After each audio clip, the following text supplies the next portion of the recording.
Venga, hacemos turno de preguntas. Subís los ponentes, por favor. Francesc, una pregunta. Yo había leído algunas cosas publicadas sobre la gluteneasa y parecía que era eficaz en algunos estudios que se ha hecho hasta ahora. ¿Llegará un momento que se podrá plantear como para el paciente que está haciendo bien la dieta, si un día quiere, pues tiene una celebración, una comunión, una boda, poder saltarse la dieta? ¿Y cómo hay que tomarse? ¿Hay que tomar varias en el mismo, como la lactasa, o es con una sola dosis de dura para...? ¿Cómo funciona? Pues sí, la pregunta es interesantísima. A mí me da un poco de miedo de, bueno, tomes esto y se puede saltar la dieta. Llámame clásico.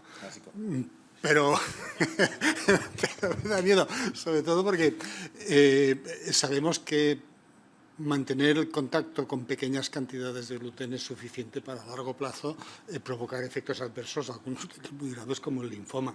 O sea que yo creo que antes de dar ese paso tenemos que estar muy seguros.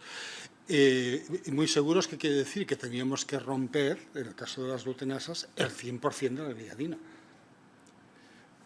Si aceptamos el límite de tolerancia en 20 partes por millón, o sea, 20 miligramos, quiere decir que si en una comida te comes varios gramos de gluten, tendría que quedar al final menos de 20 miligramos. Si queda más que eso, y estamos en esa franja de riesgo de efectos adversos. O sea que ya de entrada me plantea unas ciertas dudas.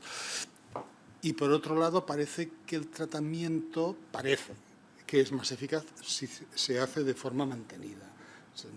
No es tanto como la lactasa, sino que parece que tiene que ser más mantenido. De momento estamos aún en la incertidumbre de cómo serán realmente las recomendaciones. Lo tenemos que preguntar a la inteligencia artificial. La enfermedad celíaca refractaria no es muy frecuente, pero cuando te encuentras con ella es un problema. El primer paso de tratamiento, sin ninguna duda, son corticoides, preferiblemente budesonida. Pero yo, al menos en algún caso reciente que he tenido, me encuentro con la incertidumbre de qué budesonida, porque no hay ninguna budesonida que realmente esté prediseñada para actuar en la primera porción intestinal. Es decir, cuando das las budesonidas que utilizamos para enfermedad inflamatoria intestinal, probablemente se te van a abrir en mitad de intestino. Y cuando das las budesonidas que utilizamos para esofagitis eosinofílica, se te van a abrir en el esófago.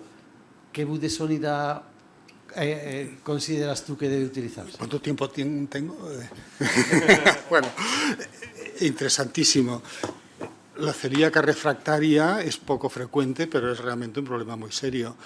Sabes que hay dos tipos de enfermedad celíaca refractaria, la que le llaman tipo 1 y la que le llaman tipo 2, que se diferencian básicamente en la histología.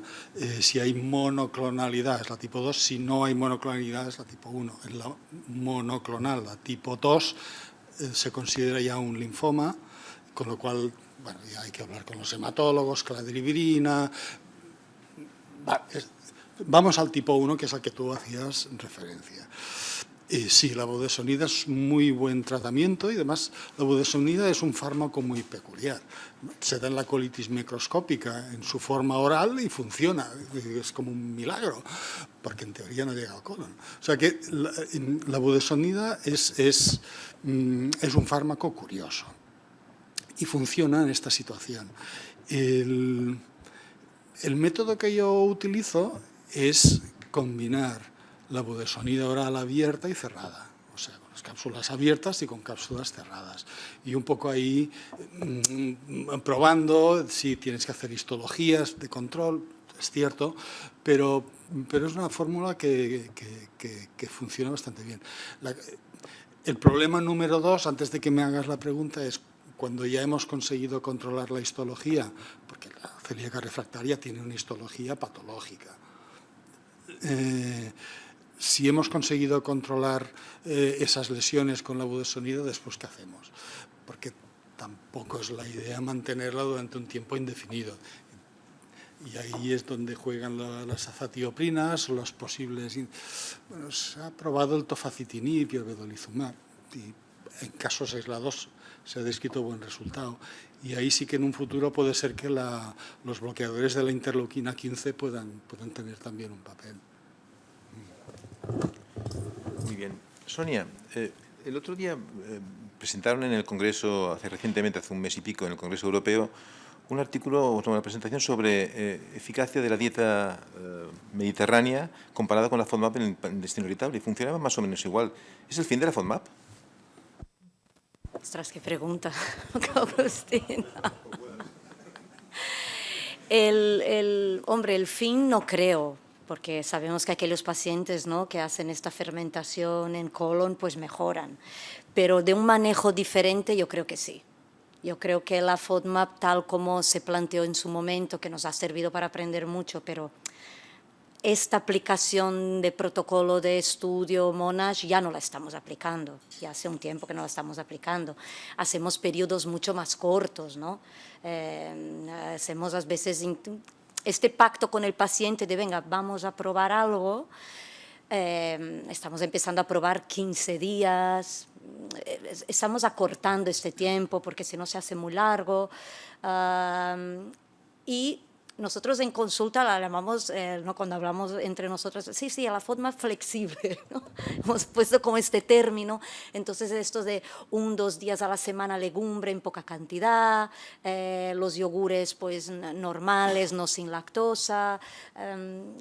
Si hacemos algo, la cebolla, pues sí, algunos días en pequeñas cantidades en sofrito, ¿no?, que es una sopa de cebolla, no una tortilla de cebolla, pero ya empezamos a hacer como este manejo muy llevando a nuestras recetas, pero de algo, yo creo que como se aplicaba, bueno, aquí es el tema, ¿no?, del equipo, de intentar decidir, hombre, yo cuando recibo una prescripción, pues me gustaría que tal, pues yo lo hago que lo que me diga el médico. Es decir, pero bueno, que hay otros pacientes que no es para todo el mundo, que ya empezamos a ver que no todo el mundo responde, que no es todo el mundo, y luego ver la situación de la persona. Ahora llevamos, pues yo qué sé, desde 20 de noviembre que no ponemos ninguna FODMAP, porque es que con las Navidades es que esto es una locura, ¿no?, que si no tiene ningún sentido empezar una FODMAP ahora. Entonces empezamos con estos consejos, con este cambio, que el paciente un poco se empieza a conocer, ver lo que pasa, y entonces ahí el manejo dietético, claro que le va a ayudar, porque si come mucha legumbre, pues ahí vamos a reducir, si hay mucha hinchazón. Bueno, muy individualizado. Muchas gracias. Hugo, ¿con los cirujanos qué tal te llevas? Digo, llegará un momento que tendremos que trabajar juntos, o podemos trabajar juntos con ellos en algunos casos concretos, o tendrás, no sé, ¿qué opinas tú de eso? Yo creo que hay una figura que está en evolución, que es de un cirujano endoscopista, ¿no? Pero que, bueno, ya veremos por dónde va. Y actualmente los procedimientos colaborativos son muy prometedores, y en muchas ocasiones intentamos buscar la indicación, y al final lo que pasa es que lo acaba sacando uno u otro. No encontramos aún el caso perfecto para hacer un abordaje mixto, aunque si te pones a buscar en internet siempre hay tal, pero como indicación tal cual no tenemos ninguna clara. Pero bueno, yo creo que sí, que hay que trabajar conjuntos y apoyarnos, porque el conocimiento va en los dos sentidos, ¿no? Muchas gracias. Finalmente, ¿es posible distinguir una charla o una comunicación por inteligencia artificial? O sea, ¿me pueden engañar? Yo, hace poco estamos comentando en algún artículo muy interesante sobre demencia y laxantes. ¿Podría ser? No sé. Se han dado casos. Entonces, a vosotros creo que no os podrían engañar, porque sois súper expertos en ese tema, y entonces es cuando ves cosas que dices, esto no me cuela, ¿no? Pero a los que no sabemos mucho sobre un tema, pues probablemente sí que nos puedan engañar, o incluso al público general. Les podemos hacer colar cualquier cosa, les pueden hacer colar cualquier cosa desde la inteligencia artificial. Porque además, incluso ahora, los detectores de inteligencia artificial, sabéis que hay detectores de texto escrito con inteligencia artificial, pues estas inteligencias o estos sistemas, porque inteligencia no son, han aprendido qué cosas miran esos y entonces meten errores dentro de su propio texto y es lo que le llaman humanizadores de texto. Porque entonces ellos mismos humanizan el texto, ponen aquellos errores que acostumbramos a hacer y entonces pasan a ser indetectables por las propias máquinas, ¿no? Incluso hay ahora, estuve viendo hace un par de días, súper interesante, que tú pones un artículo escrito por ti mismo y le dices, en mi estilo, escribe tal cosa. Y entonces él analiza tu estilo de escritura y escribe de la manera que tú escribes, hace la redacción de la manera que tú haces la redacción. Y entonces incluso le puedes decir, y describe mi estilo de escritura. Y te dice, pues bueno, utilizas tales fórmulas de frases, tales fórmulas sintácticas, utilizas más estos adjetivos que estos otros, etcétera, etcétera. Y entonces él aprende a escribir como tú y le puedes decir, escribe como yo, y te lo hace. Entonces realmente es muy difícil de detectar, a no ser que sepas que el contenido, dices, esto no puede ser, entonces ahí lo ves. Muchísimas gracias. Nos das un miedo tremendo, la verdad.